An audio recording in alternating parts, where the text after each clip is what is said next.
नमस्कार, स्वागत है आपका। आप देख रहे हैं द न्यूज और मैं रानी गुप्ता आपके साथ। लोकसभा में आज राष्ट्रपति द्रौपदी मुर्मू का अभिभाषण होना है, लेकिन इससे पहले ही आम आदमी पार्टी ने इस अभिभाषण का बहिष्कार कर दिया है। दरअसल आम आदमी पार्टी का ये कहना है कि अरविंद केजरीवाल की गिरफ्तारी तानाशाही का प्रतीक है, जिसकी वजह से वो राष्ट्रपति द्रौपदी मुर्मू के पहले अभिभाषण का बहिष्कार कर रहे हैं। आपको बता दें कि इस दौरान संसद परिसर में न सिर्फ राज्यसभा सांसद संजय सिंह नजर आए, बल्कि उनके साथ तमाम आम आदमी पार्टी के सांसद भी रहे, जो कि लगातार सरकार और उनके खिलाफ नारेबाजी करते हुए नजर आए।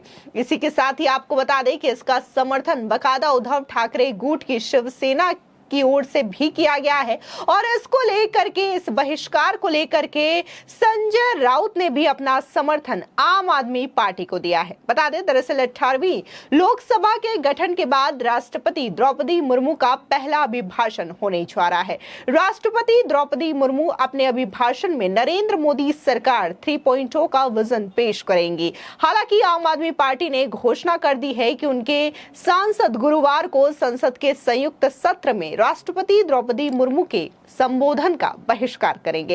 इसके अलावा आपके सांसदों ने संसद परिसर में तख्तियां लेकर के नारेबाजी भी की, जिसमें यह लिखा था कि तानाशाही बंद हो। इसी के साथ ही उन्होंने ईडी और सीबीआई के दुरुपयोग का इल्जाम भी सरकार पर लगाया है। दरअसल आपको बता दें, जिस तरीके से सीबीआई ने अरविंद केजरीवाल को अरेस्ट किया है और उन्हें 3 दिन की जुडिशियल कस्टडी में भेज दिया है, तो इसी चीज को लेकर के आम आदमी पार्टी अपना विरोध दर्ज करवा रही है। ऐसे में आम आदमी पार्टी के राज्यसभा सांसद और नेता संजय सिंह ने क्या कहा, आप भी सुनिए। देखिए, दिल्ली के लोकप्रिय मुख्यमंत्री जो 3 बार से प्रचंड बहुमत से जीत के आए हैं, उनको गिरफ्तार करके जेल में डाल दिया गया। और किस दिन जेल में डाला गया?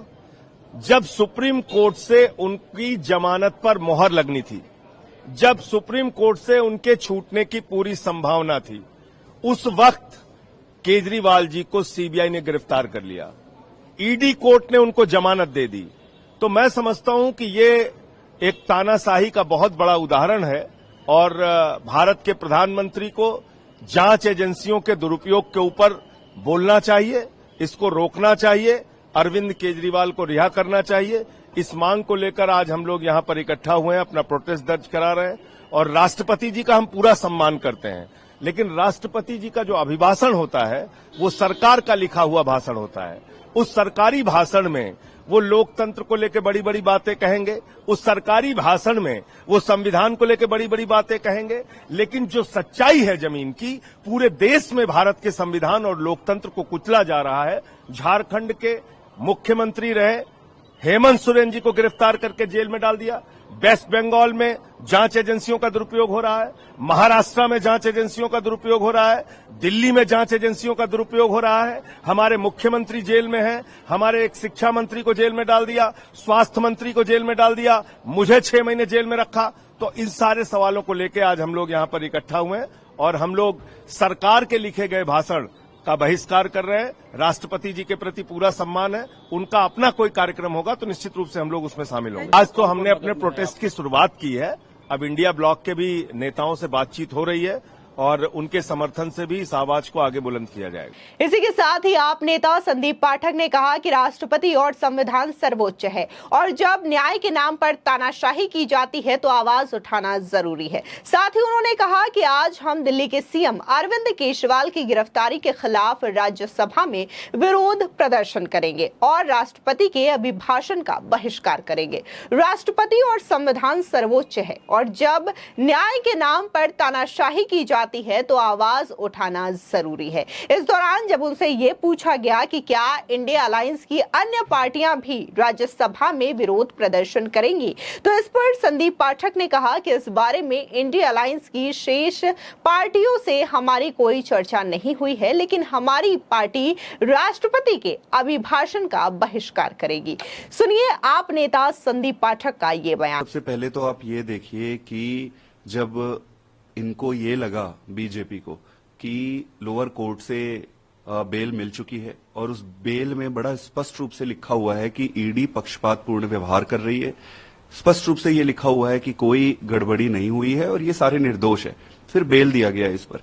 बेल को फिर जब ये हाई कोर्ट आया, हाई कोर्ट ने स्टे किया, फिर सुप्रीम कोर्ट जाए, इनको ये लगा कि हो सकता है कि आज बेल मिल जाए, तो हड़बड़ी में इन्होंने फिर सीबीआई को मूव किया कि आप एंटर करो। फिर सीबीआई आई और सीबीआई ने अरेस्ट कर लिया।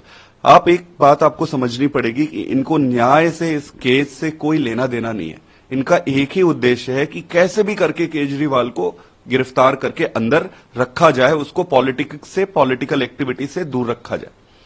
तो ये तानाशाही का यही एक नमूना है।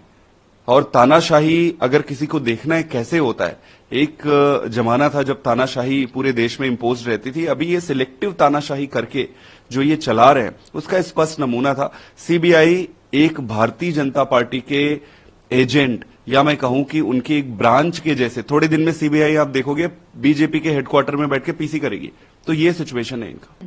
इसी के साथ ही आम आदमी पार्टी के राष्ट्रपति के अभिभाषण का बहिष्कार करने पर शिवसेना यूबीटी का कहना है कि राष्ट्रपति की तानाशाही के लिए जिम्मेदार है। शिवसेना यूबीटी नेता संजय राउत ने कहा कि मैं आम आदमी पार्टी के फैसले का स्वागत करता हूं। जिस तरह तानाशाही चल रही है उसके जिम्मेदार राष्ट्रपति भी हैं। राष्ट्रपति को सरकार को तानाशाही के खिलाफ रोकना चाहिए। सुनिए उद्धव गुट के नेता संजय राउत क्या कह रहे हैं। मैं यही कहता हूं कि केजरीवाल जी को जिस प्रकार से फिर एक बार जमानत मिलने के बाद भी सीबीआई ने अरेस्ट किया, ये तो इमरजेंसी से ऊपर तानाशाही हो गई। और हम सब लोग संसद में इस बारे में सवाल पूछेंगे। तो बता दें, इस बीच खबर यह भी सामने आ रही है कि आम आदमी पार्टी के सांसद संजय सिंह का निलंबन भी खत्म कर दिया गया है। दरअसल करीब 1 साल के बाद संजय सिंह का निलंबन खत्म किया गया है। आज राष्ट्रपति द्रौपदी मुर्मू का दोनों सदनों को अभिभाषण होना है। उससे पहले आम आदमी पार्टी के राज्यसभा सांसद संजय सिंह का निलंबन खत्म कर दिया गया है। अब वो राज्यसभा की कार्यवाही में भी भाग ले पाएंगे। लेकिन जिस तरीके से उनका ये जो निलंबन है वो रद्द किया गया, तो फौरन देखने को मिलता है कि कैसे वो राष्ट्रपति के अभिभाषण की यहाँ पर पूरी तरीके से बहिष्कार करते हुए नजर आ रहे हैं। और इन्हीं चीजों को लेकर के ही उन्हें पिछली दफा निलंबित किया गया था। लेकिन जिस तरीके से 1 साल तक पूरा उनका निलंबन रहा था, अब जाकर के उनके निलंबन को नष्ट किया गया है। लेकिन इसके बावजूद एक बार फिर से वो इस तरीके से प्रोटेस्ट करते हुए नजर आ रहे हैं और संसद परिसर की कार्रवाई को बाधित करने की कोशिश कर रहे हैं। आपको बता दें, इस बीच संसद परिसर में आम आदमी पार्टी के सांसदों ने विरोध प्रदर्शन किया। संजय सिंह और संदीप पाठक समेत आपके कई सांसदों ने हाथों में पोस्टर, बैनर लेकर सरकार के खिलाफ नारेबाजी की।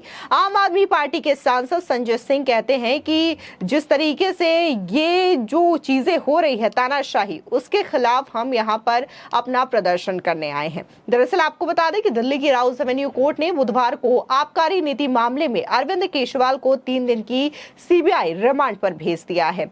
अवकाशकालीन न्यायाधीश अमिताभ रावत ने दोनों पक्षों की सभी दलीलों पर गौर करने के बाद अरविंद केजरीवाल को 29 जून 2024 तक सीबीआई रिमांड पर रहने की अनुमति दे दी है। रिमांड अवधि के दौरान कोर्ट ने अरविंद केजरीवाल की पत्नी सुनीता केजरीवाल को उनसे 30 मिनट तक मिलने और उनके वकील को हर दिन 30 मिनट तक मिलने की अनुमति भी दी है।